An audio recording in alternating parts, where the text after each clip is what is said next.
The first alerts didn't come from a politician's speech or a dramatic press conference. They came from radars, quiet screens lighting up with the same impossible message over and over.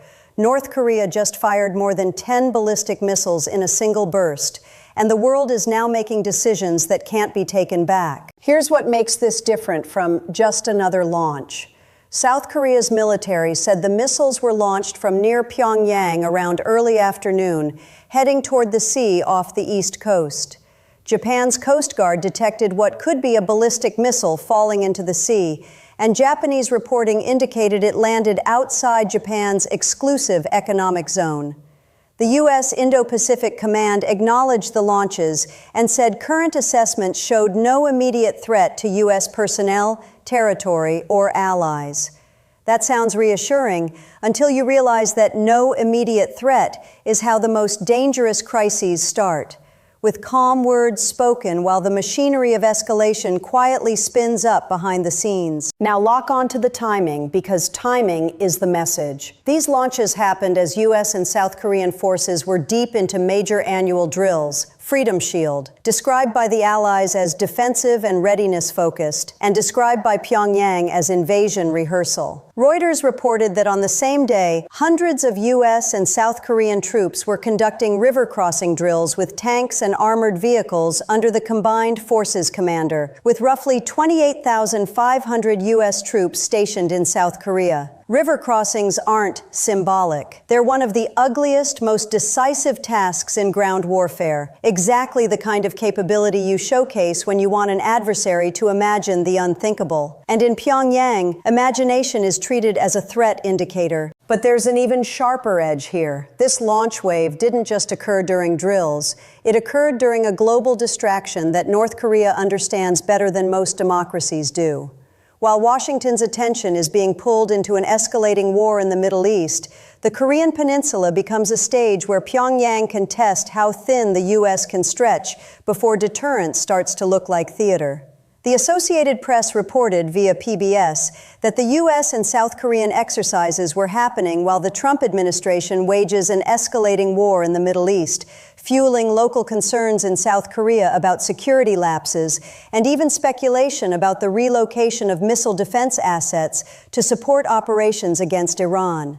South Korea's office said it couldn't confirm details of U.S. operations, while insisting Allied defense posture would not be affected. But in geopolitics, the denial doesn't end the story, it starts it. Because the question is no longer, did the U.S. move assets? The question becomes, does North Korea believe the U.S. might? And that question matters because missile defense is not just hardware, it's psychology. If Pyongyang believes U.S. interceptors are being prioritized for another theater, even temporarily, then a salvo of missiles off the East Coast is not merely a provocation. It's a measurement, not of range, of response time, allied coordination, political bandwidth, and public nerves.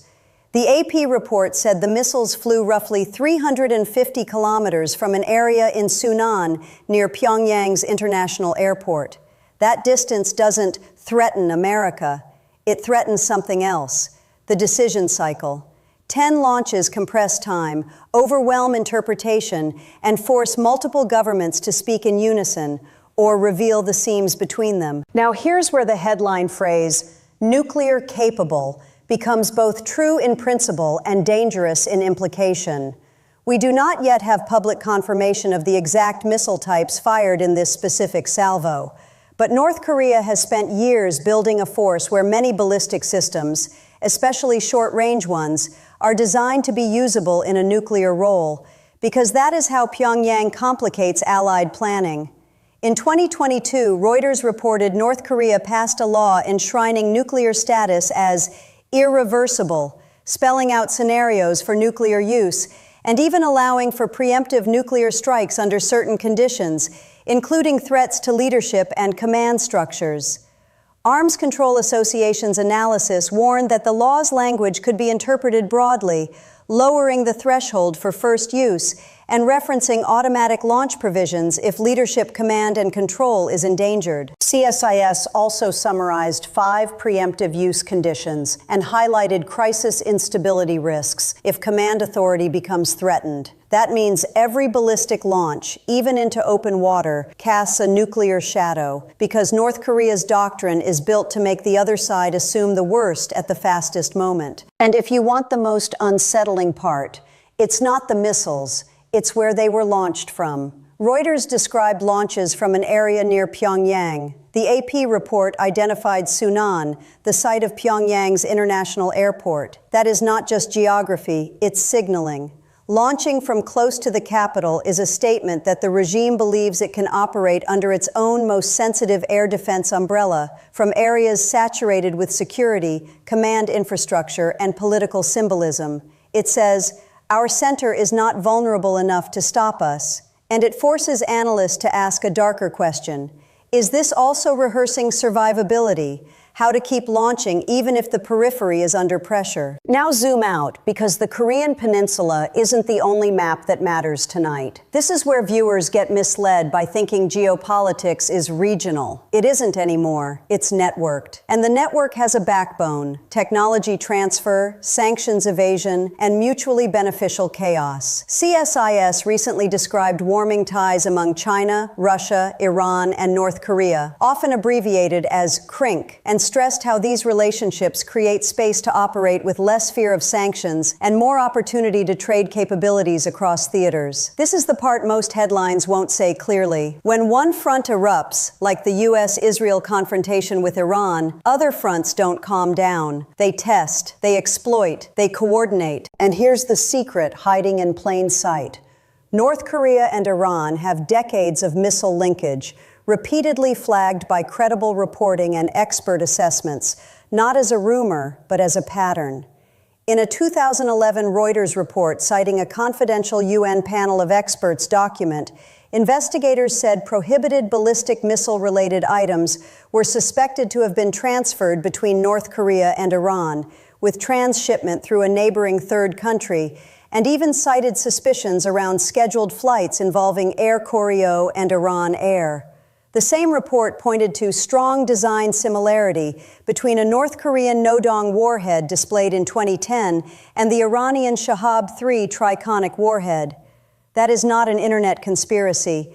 That is the anatomy of proliferation: components, design cues, and logistics routes that are just deniable enough to survive diplomacy and just real enough to alter the balance of power. So when you ask whether North Korea is helping Iran, the responsible answer is this: multiple credible sources have documented a long record of missile cooperation, and UN-linked reporting has alleged continued or resumed cooperation into the modern era, even as both countries deny key aspects.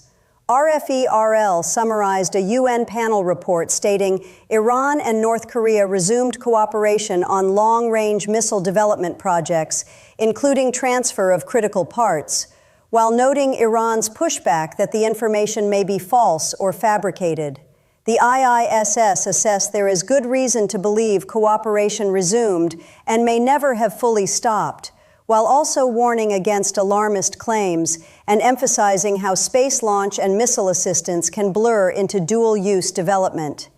These are not claims that North Korea has joined Iran in a shooting war, but they are credible reasons why every major North Korean missile event is watched in Tehran, and every Middle East escalation is watched in Pyongyang. Now connect this to the US-Israel war logic, because that's where the strategic payoff hides. When the United States and Israel strike or posture against Iran, Tehran's deterrence story becomes about survivable retaliation: missiles, drones, dispersed launchers, and the credibility to fire under pressure. North Korea understands that story intimately because it built its entire regime's survival plan on it.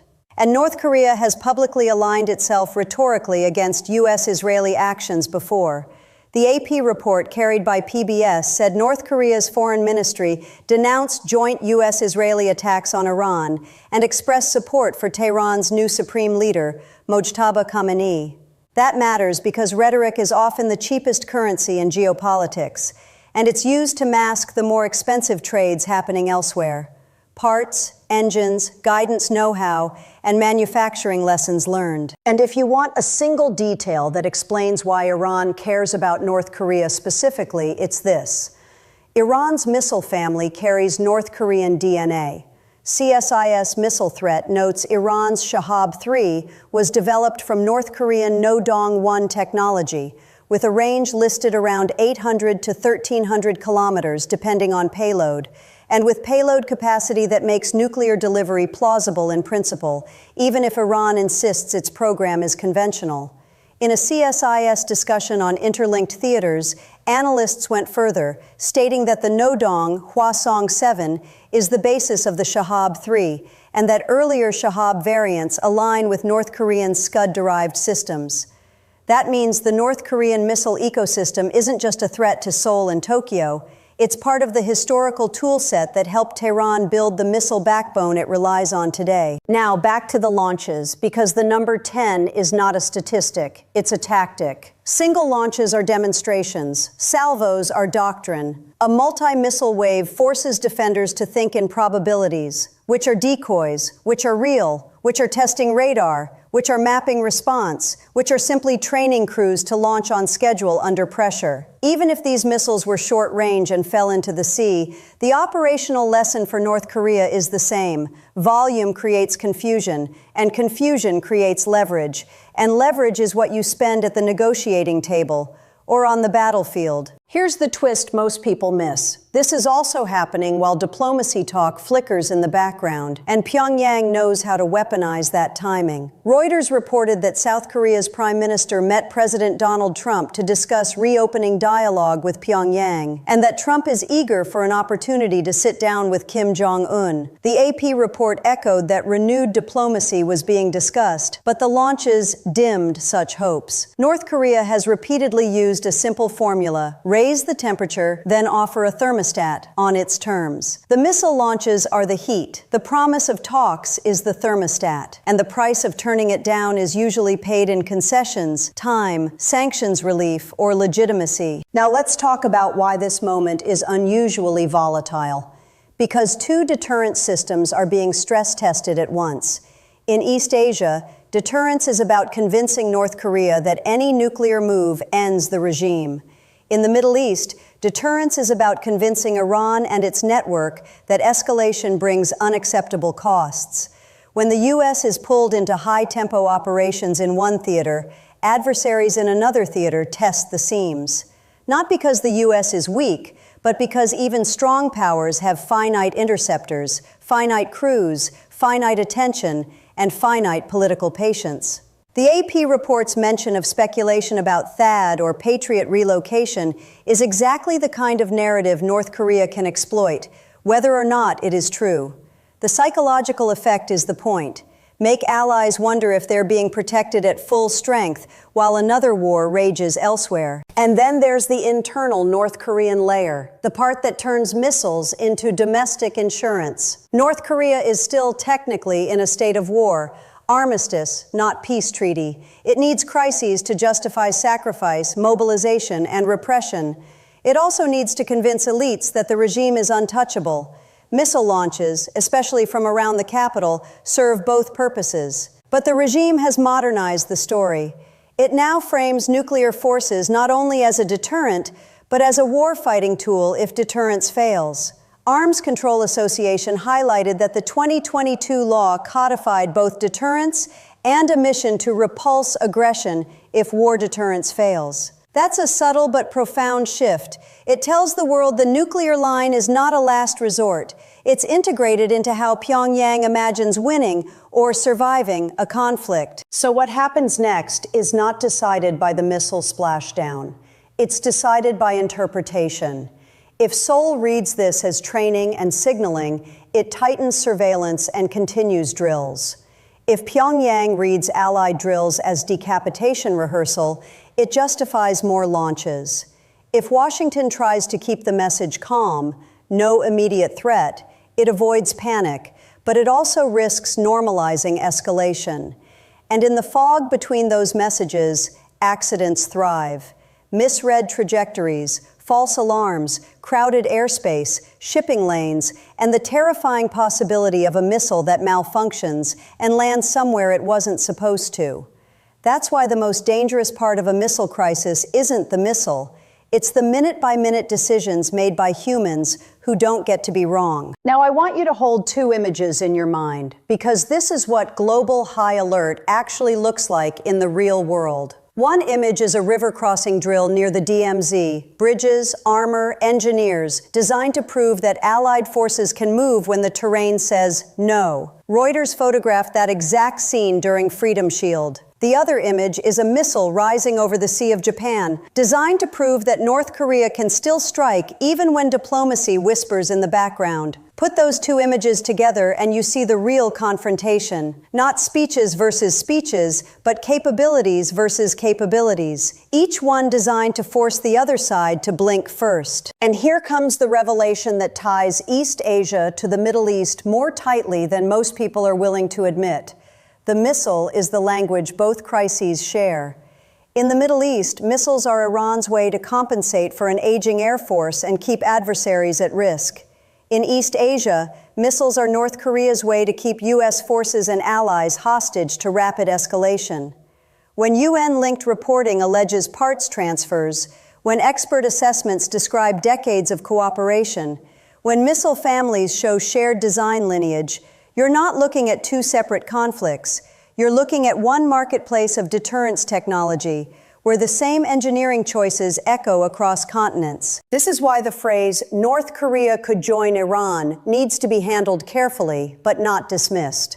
Joining a war openly is a high threshold.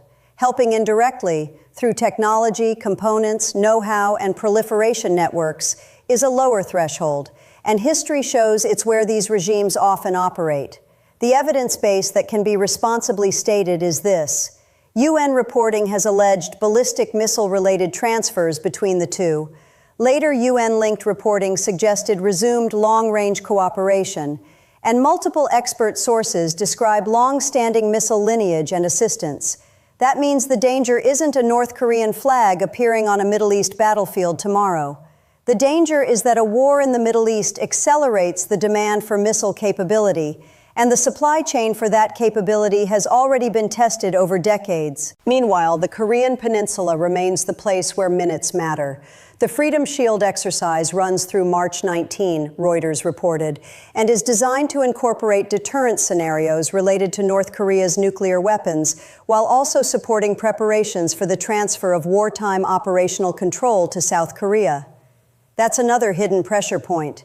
As command relationships evolve, alliance reassurance becomes more important, not less. And Pyongyang will try to exploit any uncertainty in who makes which decision under which condition.